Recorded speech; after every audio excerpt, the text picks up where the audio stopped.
Police స్టేషన్లో జయరామ్ రెడ్డి అనే ఒక వ్యక్తి మా దగ్గరకు వచ్చి అప్రోచ్ అయినది వాస్తవమే.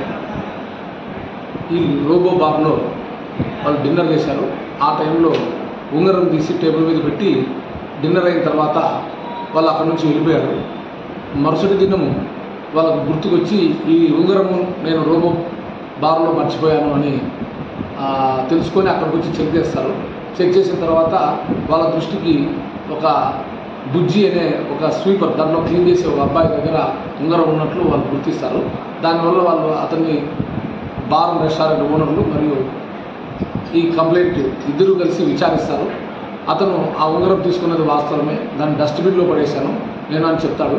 దాని మీద వాళ్ళు అన్ని రకాల విచారించారు, మేము కూడా విచారించాము. అతను అడ్మిట్ కాలేదు.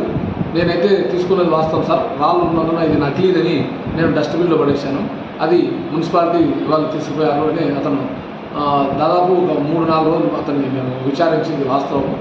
అయిపోయిన తర్వాత విచారణ అయిపోయిన తర్వాత ఆ కేసు నమోదు చేశాము, అది విచారణలో ఉంది. అంతకు తప్ప ఇందులో ఎలాంటి వీళ్ళు చెప్పే విషయాలన్నీ ఎక్కడ మేము మాట్లాడలేదు.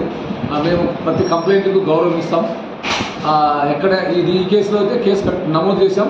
క్రైమ్ నెంబర్ 9/24 విచారణ జరుగుతుంది. దీంట్లో ఏమన్నా మూలాలు ఉన్నాయో అన్నీ విచారించి దాని చట్టపరమైన చర్యలు తీసుకుంటాం.